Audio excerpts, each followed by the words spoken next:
దేశంలో ఎక్కడా లేని విధంగా తెలంగాణలో కులగణన చేయడం చరిత్రాత్మకమన్నారు మండలి చైర్మన్ గుత్తా సుఖేందర్ రెడ్డి. ఒక్కొక్కరికి 2 చోట్ల ఓట్లు కలిగి ఉండడంతో జనాభా లెక్కలకు ప్రభుత్వం నిర్వహించిన లెక్కలకు పొంతన కుదరడం లేదని నల్గొండలో చెప్పారు. ఓటు హక్కును ఆధార్ కార్డుకు అనుసంధానం చేస్తే ఈ పరిస్థితి ఉండదని చెప్పారు.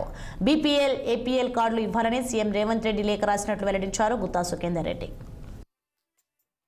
ఆర్థిక, విద్య, ఉపాధి, రాజకీయ మరియు కుల సర్వే నిర్వహించడం ఒక చారిత్రాత్మకమైనటువంటి నిర్ణయం. దేశంలో ఏ రాష్ట్రంలో లేనటువంటి పద్ధతుల్లో 50 రోజుల పాటు 1,00,000 మంది ఎన్యూమరేటర్స్తో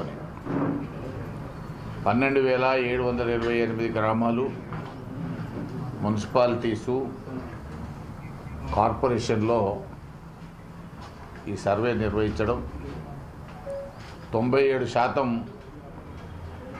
కుటుంబాలు సర్వేలో పాల్గొనడం, అదేవిధంగా దాన్ని మొన్న శాసనసభ ఉభయ సభల్లో రాష్ట్ర ప్రభుత్వం అటు ముఖ్యమంత్రి గారు ఇటు ఉప ముఖ్యమంత్రి గారు దానికి సంబంధించినటువంటి సంపూర్ణ సవివరాలు స్టేట్మెంట్ రూపకంలో ఇవ్వడం జరిగింది. సామాజిక, ఆర్థిక, విద్య, ఉపాధి, రాజకీయ మరియు కుల సర్వే నిర్వహించడం